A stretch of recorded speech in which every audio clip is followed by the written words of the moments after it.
Hey, my name is Morgoth. Welcome to my Dungeon of Horror. Today we will be reviewing the 2019 season of Busch Gardens Williamsburg, Howl-O-Scream. There were 6 houses accompanied by 6 scare zones and 3 shows this year. First up, we have the Vault Overtaken, which is new this year and features the long-awaited return of Jack as he overtakes the vaults of Howl-O-Scream Pass. Every room is filled with nostalgia and fear as you walk through the vault. And returning this year, we have Frostbite. This house takes place in the remains of the famous Dark Castle.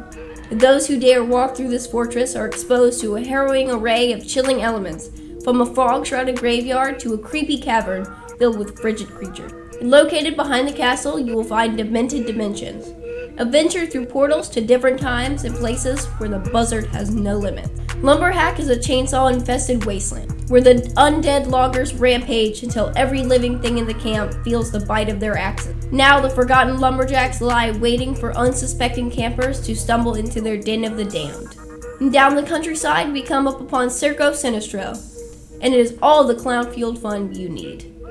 No one knows when or where the tents will rise, but all who see them are drawn to find what lies inside Circo Sinistro. This haunted house is not of this world, and not of this time. And our final house is Dystopia, a futuristic post-apocalyptic world where you journey through the city and avoid its inhabitants. I really loved all of the houses this year. It's a very similar lineup to last year, but with the subtraction of one, it makes the rest feel more filled out. Moving on to scare zones this year, we have Ripper Row, which is set right at the front of the park in England, with a murderer on the loose plucking unsuspecting victims from the city streets.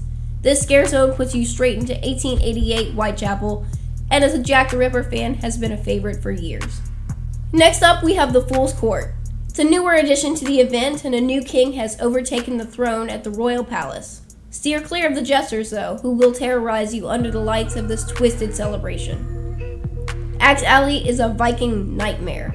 The lost souls of gruesome battles wander the lands looking for guests to release their rage upon. Vampire Village is a blood-lover's dream. Watch your step and your neck, or you might be their beverage of choice. Dawn is hours away, so your last salvation lies in escaping the vampire village before the inhabitants sink their fangs into you.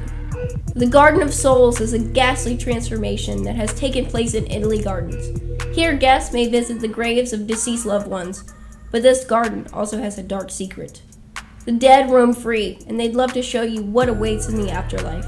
And lastly, we have the Sideshow Square, located right outside of Circo Sinistro, where the carnies roam the streets causing laughter and death to all they meet. Returning for shows this year, we have the Monster Stomp on Ripper Row and Night Beats Revamped.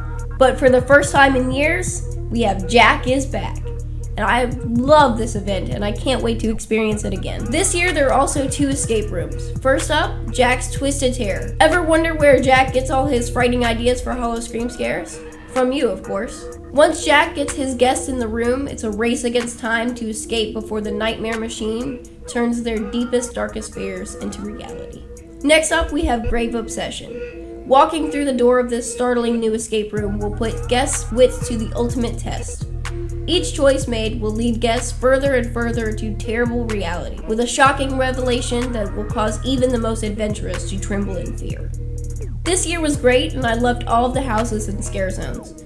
I just wish that there were more houses, or that they were spread apart a little bit more, because it makes it a little more difficult to see everything without multiple walkthroughs. Overall, I'd give them a 7 out of 10 because they are absolutely beautiful, but they still have so much room to grow to meet their full potential.